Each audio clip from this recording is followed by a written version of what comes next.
Hello my dear student, मैं आशीष आप सभी का स्वागत करता हूं। तो इसके पहले की क्लास में हमने आप लोगों को पदार्थ के बारे में बताया था और आज हम आप लोग को पदार्थ की अवस्थाओं के बारे में पढ़ाएंगे। तो हमने बताया था कि वह वस्तुएं जो स्थान घेरती हैं और द्रव्यमान रखती हैं उन्हें पदार्थ कहते हैं और पदार्थ को 3 अवस्थाओं में बांटा गया है।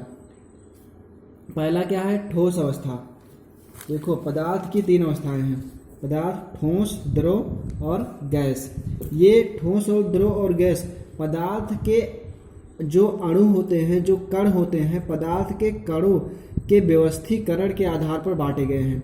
जैसे हमने आप लोग को बताया था कि पदार्थ बहुत ढेर सारे कणों से मिलकर बना है और पदार्थ के कण क्या होते हैं? बहुत ही छोटे छोटे होते हैं। इतने छोटे होते हैं कि हम उनकी कल्पना भी नहीं कर सकते। तो ठोस के कणों का जो व्यवस्थीकरण रहता है वो बहुत ही जटिल रहता है। ये एक दूसरे से बहुत ही अच्छे तरीके से व्यवस्थित रहते हैं, जुड़े रहते हैं। इनके अणुओं के बीच जो कंपन होता है ठोस के अणुओं के बीच, वो बिल्कुल ना के बराबर होता है। जैसे पेन में जैसा क्या ठोस है।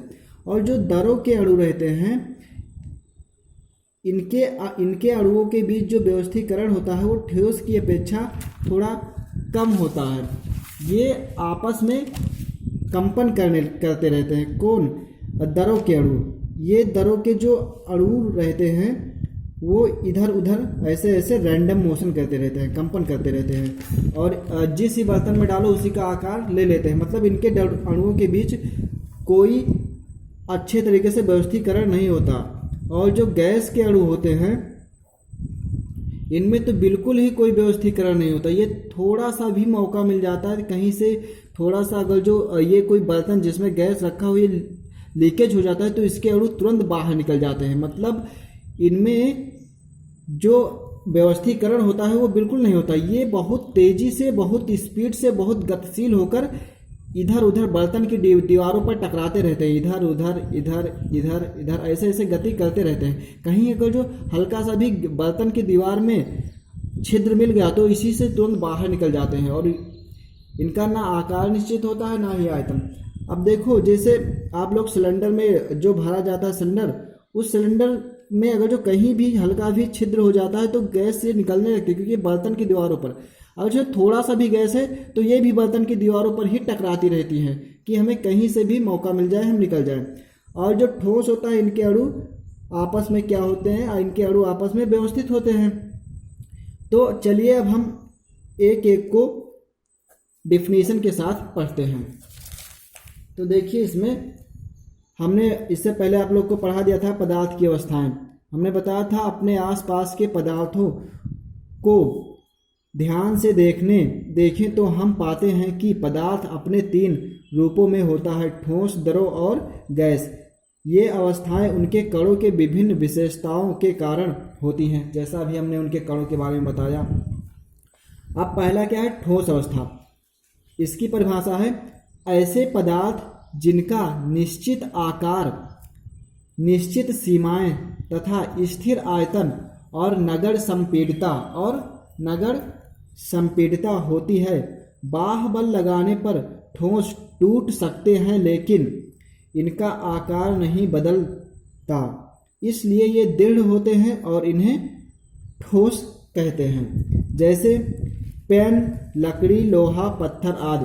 तो देखो, इसमें बताया गया है कि जो ऐसे पदार्थ जिनका निश्चित आकार हो, मतलब ये नहीं जिस बर्तन में डालो उसी बर्तन का आकार ले ले। अब आप एक पत्थर को ले लो, उसे गिलासा में डालो तभी वो पत्थर के जैसा रहेगा। जब उसे आप किसी बर्तन में डालो तो पत्थर ही जैसा रहेगा। मेज पर रखोगे तो पत्थर। जैसे पेन है, पेन को किताब पर रखते हैं तो पेन जैसा रहता है, ठीक। इसे हाथ में लेते हैं तो पेन जैसा, ऐसे पकड़ते हैं तो पेन जैसा। ये नहीं हाथ में लिए तो हमारे हाथ के गोलाई में आ गया इसके जैसा, अगर जो इस पर रखे तो फैल गया। तो इसका आकार और आयतन निश्चित है। ये पेन क्या है? ठोस है। हमारा हाथ क्या है? ठोस है। तो लिखा है पेन, लकड़ी, लोहा, पत्थर आदि। तो इसका निश्चित आकार होना चाहिए ठोस का। निश्चित सीमाएं मतलब ये नहीं इसकी सीमा अगर जो ऐसे प्रेस कर दो तो ये सीमा दब जाए, मतलब इसे दबा दो तो सीमा दब जाए, फिर ये ऐसा ना बन पाए। तो इसे कहते हैं कि इसकी निश्चित सीमाएं होनी चाहिए। स्थिर आयतन मतलब इसका आयतन स्थिर होना चाहिए। जैसे ये पेन है यहाँ रखिए तो ये मान लो कि 25 ग्राम का है, अब थोड़े बाद कहीं और लेकर जाए तो इसका जो वेट में कुछ कमी आ जाती है। इसका आयतन लंबाई चौड़ाई और ऊंचाई क्या रहती है, स्थिर रहती है। और नगर संपीड़िता होती है। नगर संपीड़िता मतलब इसे दबाने पर ये दब जाए, फिर अपनी अवस्था में ना आ पाए, तो उसे क्या कहते हैं, संपीड़िता कहते हैं। संपीड़ हो गया तो ये क्या दबाने पर, जैसे हम दबाते इसे प्रेस करते तो क्या दबाने पर फिर से अपनी अवस्था में नहीं आता। अगर जब वैसे थोड़ा टेढ़ा कर दिए तो छोड़ने पर भी वैसे अपनी अवस्था में आ जाता है। तो उसमें नगर मतलब ना के बराबर संपीड़िता हो। इनका आकार नहीं बदलता। अब कुछ हमने इंपॉर्टेंट पॉइंट स्टार लगाकर इसमें लिखे हैं, उसे देख लीजिए आप लोग।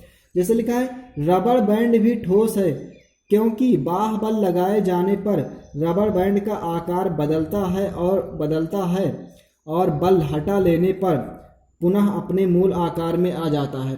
ये रबड़ बैंड मतलब जैसे रबड़ होता है जो रेजर हम लोग इरेज करने के लिए यूज करते हैं, या रबड़ किसी चीज़ को बांधने के लिए यूज करते हैं, या रबड़ जो टायर वायर होता है तो वो क्या होता है, वो ठोस होता है। क्योंकि बाह्य बल लगाते हैं तो रबड़ बैंड का आकार बदल जाता है। जैसे रबड़ के एक बॉल ले लो, बॉल को जब हम लोग प्रेस करते हैं तो उसका आकार बदल जाता है, वो छोटा हो जाता है, लेकिन जैसे बल हटाते हैं तैसे वो फिर अपने आकार का हो जाता है। तो इसलिए क्या है, ठोस है। फिर हमने दूसरे स्टार में लिखा है चीनी तथा नमक भी ठोस हैं क्योंकि किसी भी बर्तन में रखने पर इनके क्रिस्टलों का आकार नहीं बदलता।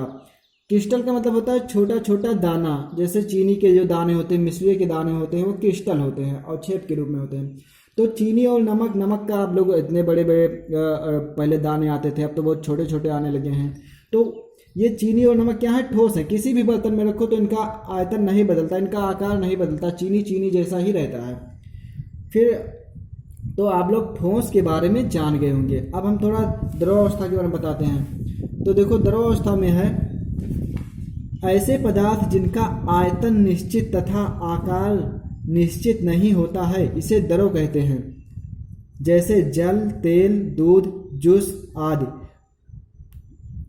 देखो ऐसे पदार्थ जिनका आयतन निश्चित, इनका आयतन तो निश्चित रहता है लेकिन आकार निश्चित नहीं रहता। अगर जो आप 3 लीटर तेल लेकर आए तो वो अगर जो आप उसे बाल्टी में रखते हैं तो बाल्टी का आकार ले लेता है, उसे किसी थाली में रखते हैं तो तेल थाली के आकार का ले लेता है, वो किसी डब्बे में डालते हैं तो डब्बे का आकार ले लेता है। लेकिन वो जो तेल रहता है वो 3 ही लीटर रहता है, इसलिए उनका आयतन निश्चित रहता है लेकिन वो आकार बदलता जाता है। द्रव को जिस बर्तन में डालो उसी बर्तन में उसका आकार ले लेता है।